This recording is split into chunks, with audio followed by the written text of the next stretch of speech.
Don't forget to like the video, share your thoughts in the comments, and subscribe to stay updated with our latest stories. It was just supposed to be a casual office party, something to unwind after a long year of hard work. My husband, Steve, had been looking forward to it for weeks. He talked about it constantly, saying it would be a great way to catch up with his colleagues and relax in a way that didn't involve the usual work stress. I wasn't particularly excited, to be honest. Office parties have always had a certain, forced cheerfulness to them. People who barely talk to you during the week suddenly become the life of the party. But Steve was so enthusiastic, I figured it was worth going to, if only to support him. The party was held at a nice venue, one of those places with low, ambient lighting, soft jazz playing in the background, and tables filled with appetizers that looked way fancier than they needed to be. There were a few familiar faces, but most of the people there were Steve's colleagues, some of whom I'd only met once or twice. I stood quietly at his side, making small talk with people, trying to stay out of the limelight. That was when I noticed her. Her name was Carla, and I'd heard Steve mention her a couple of times. She was in her late 30s, tall, with long dark hair and a presence that made her hard to ignore. She was one of those women who just drew attention. And if I'm being honest, I noticed that she seemed to be hovering a little too close to Steve, laughing a little too loudly at his jokes, touching his arm a little too often when they spoke. I don't know why, but something about it didn't sit right with me. But it wasn't until later in the evening that I understood why. As the night wore on, I found myself retreating to a quiet corner of the room, nursing my glass of wine and people-watching. It was peaceful there, and I could almost forget about the energy of the party for a moment. I was beginning to relax when I felt a presence beside me. I turned and saw Carla standing there, her drink in hand, smiling warmly. "Aye, Mary," she said, her voice smooth. "I hope you're enjoying yourself." Her smile was almost too perfect, too practiced. It felt like she was putting on an act, but I didn't say anything. I returned a polite smile. "I'm doing all right," I replied, trying to sound casual. "It's a nice place. The food's good." She chuckled softly, her eyes glancing towards Steve, who was standing across the room, deep in conversation with some of his colleagues. "Steve's great, isn't he?" Carla said. "He's always so easy to talk to. It's no wonder everyone at work loves him." I nodded, trying not to let my discomfort show. "Yeah, he's a great guy. We've been together for a long time." Carla's eyes lingered on Steve for a moment before she turned back to me. "You two make a great couple. He's lucky to have you." Her voice dropped a little, as though she were sharing a secret. "You're very graceful, Mary. And Steve, he's definitely a good man. But sometimes we all need a little excitement, don't we?" There it was. The subtle tension in her words, the slight implication that something more was going on. My heart skipped a beat. What was she getting at? Before I could respond, Carla's phone rang, and she excused herself, saying she needed to take the call. As she walked away, I couldn't help but feel a knot forming in my stomach. The air suddenly felt thicker, heavier, and my mind began racing with all the possibilities of what she had meant. But I pushed it aside. It was probably nothing. She was just being friendly. I tried to focus on the rest of the evening, but the thought of Carla and Steve kept nagging at me. The way she spoke to him, the way she looked at him, it was like she saw something I didn't. I shook the feeling off and went to find Steve. He was still talking to some of his colleagues when I approached, but when he saw me, his face lit up with that familiar smile. It always made me feel safe, like everything in the world was just as it should be. But tonight, something felt off. I was glad when the evening finally started winding down, people saying their goodbyes, slowly making their way toward the exits. Steve and I headed to the car, both of us tired but in good spirits. As we pulled out of the parking lot, I glanced at Steve, trying to read his expression. "So how was the party?" I asked, keeping my tone light. "It was good," he said, his hands resting on the steering wheel, his voice relaxed. "Carla was really fun to talk to. She's got a lot of energy, don't you think?" I smiled, though it felt more like a reflex than genuine happiness. "Yeah, she's something." Steve chuckled, not catching the underlying tension in my voice. "I think she likes you, Mary. She said you were classy." I felt my stomach tighten. "Did she?" "Yeah, she's really nice," Steve said. "It's rare to find someone so easygoing in the office. She's got this natural way of making people feel comfortable." The words hung in the air, and I realized that maybe I wasn't the only one who noticed Carla's attention. The night had left me feeling uneasy, like I was standing on the edge of something I didn't fully understand. What was going on between Carla and Steve? Was there something more to it than I was seeing? The days after the office party passed in a blur. Steve and I went about our usual routine. He'd go to work, and I'd handle things at home. But something inside me had shifted. I couldn't stop thinking about Carla. Every time I saw Steve laughing or talking to someone, a part of me wondered if she was involved somehow. I tried to shake the thoughts away, telling myself I was just being paranoid. But the doubt lingered. It wasn't until a week later that things came to a head. I was on the phone with my sister, catching up on life, as we always did when Steve's phone buzzed on the counter. I had been walking through the kitchen when I noticed it, the bright screen showing a message preview from an unknown number. My curiosity got the best of me, and I walked over to see what it said. The message was from Carla. "Hey, Steve. I know this might be a little forward, but I really enjoyed our conversation the other night. Let's catch up soon, just the two of us." I froze. My breath caught in my throat.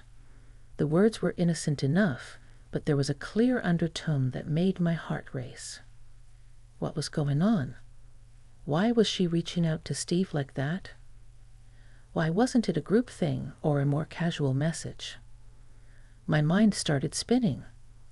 I couldn't help but wonder, was she trying to get closer to him? And what about the way she had acted at the party? Was I just overthinking everything, or had she been flirting with him all along? I stood there for a few moments, trying to steady my nerves. I knew I needed to confront Steve, but I wasn't sure how to go about it without sounding like I was accusing him of something he hadn't done. I didn't want to start a fight, but I couldn't ignore the sinking feeling in my stomach. Taking a deep breath, I picked up his phone and read the message one more time. Then I sent a quick reply to Carla from his phone, hoping it would buy me some time. "Hey, Carla. Thanks for the message. Steve's really busy with work, but I'll let him know you reached out. Hope you're doing well." I hit send and placed the phone back down, just as Steve walked into the kitchen.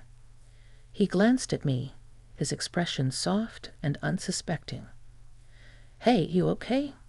he asked, his voice kind and a little curious. I smiled, trying to act normal. "Yeah, just checking something on your phone. Everything's fine." He nodded but raised an eyebrow. "You're sure? You don't look so sure." I hesitated. This was it. The moment I had to decide if I wanted to confront him or bury my feelings and pretend everything was okay. I saw Carla's message. I said, my voice quieter than I intended.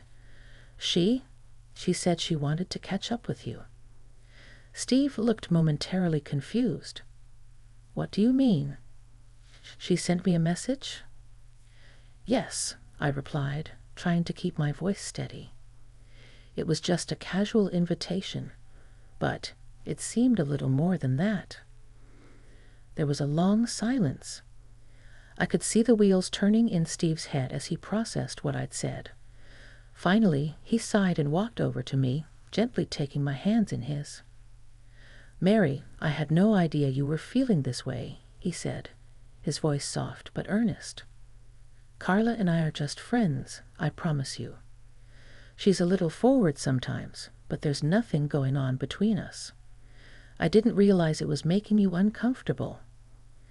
I stared at him for a moment, trying to read his expression. Was he being genuine? Or was this just a well-practiced excuse? "Then why didn't you tell me about the message?" I asked, trying not to sound accusing, but failing a little. "I didn't think it was a big deal," Steve admitted. "She's always been a little more outgoing than most people in the office. I didn't want you to think I was hiding anything, though. But after seeing your reaction, I realize I should have been more upfront about it. I wanted to believe him. I really did. But a part of me still felt unsettled, like something wasn't quite right. I just don't want to feel like I'm being ignored or left out," I confessed, the vulnerability creeping into my voice. "It's like she's trying to get closer to you, Steve. And I don't know if I trust her intentions. I know you're a good man, but—" I trailed off, unsure of what I was even trying to say. It wasn't like I thought Steve was cheating on me, but the thought of Carla insinuating herself into our lives felt too familiar, too unnerving. Steve squeezed my hands, his gaze softening. "Mary, I love you. I only want to be with you. Carla is just a colleague, and I honestly didn't think it was a big deal. But if it's making you uncomfortable, I'll handle it. I'll make sure she knows there's nothing beyond friendship from me." I studied him for a moment, looking for any sign of insincerity, but all I saw was the man I married, the man I knew. The doubt in my heart began to ebb away, and I nodded slowly. "Okay," I said quietly, still unsure but willing to trust him. "I just don't want to feel like I'm losing you." Steve smiled and pulled me into a hug. "You're not losing me, Mary. You'll never lose me." But deep down, a part of me wondered if there was more to Carla's intentions than either Steve or I realized. The message was one thing, but how would things unfold from here? The next few days were strangely calm. Steve made an effort to keep me in the loop more, letting me know when Carla or anyone else from the office reached out to him. It helped, but the uneasy feeling never quite left. My mind kept playing back that night at the office party, the way Carla looked at Steve, the way she seemed to linger just a little longer than necessary. I couldn't shake the feeling that there was something I wasn't seeing. It was the following Friday when the real test came. Steve and I had made plans to spend the evening at home, a quiet night in, just the two of us. But as I was preparing dinner, his phone buzzed again. I glanced over, my heart skipping a beat when I saw Carla's name flash on the screen. This time, it wasn't just a casual message, it was a photo. Steve had left his phone on the counter, and my curiosity got the best of me. I walked over and picked it up, unable to ignore the pull of suspicion. The photo was of Carla, taken at a cafe. She was smiling widely, looking carefree and happy. But that wasn't what caught my attention. What stood out was the message accompanying the photo. "Just had a coffee, and it reminded me of that night at the party. Would love to do it again sometime, maybe without the crowds next time." I felt a chill run through me. My first instinct was to drop the phone, but I couldn't. Something about that message, the underlying suggestion, made my stomach twist. I wasn't imagining it. She was trying to make her move. I took a breath and placed the phone back down before Steve could walk in. I didn't know how to approach him. Would he see it the way I did? Or was I just overreacting again? When Steve came in from the living room, I was still standing by the counter, trying to compose myself. He looked at me, and I knew the moment I saw his face that something had shifted. "Is everything okay?" he asked, concern in his voice as he noticed the tension in the room. I nodded, but it wasn't convincing. I felt my chest tighten. "I saw Carla's message," I said, keeping my voice as steady as I could. Steve's expression flickered, and then he sighed. "Mary, Steve," I interrupted, my voice trembling slightly. "This is more than just friendly messages, isn't it? I saw her message, and it wasn't just casual. She's trying to get closer to you." Steve stepped closer, a deep frown forming. "Mary, I swear, she's just a colleague. There's nothing happening. You're reading too much into this." But the words felt hollow. I could see the frustration in his eyes, but I wasn't sure anymore if it was frustration at me or at the situation. "Steve, it's not just a message anymore," I said, my voice quieter but firm. "It's the way she acts around you, the way she reaches out. I'm not blind, you know. It feels like she's pushing boundaries, and I don't think I can just ignore it anymore." He was silent for a long moment, and the silence in the room was deafening. Finally, Steve let out a long breath and rubbed his forehead. "I know I haven't been the best at keeping things transparent with you. I didn't think anything of it because she's always been a little forward.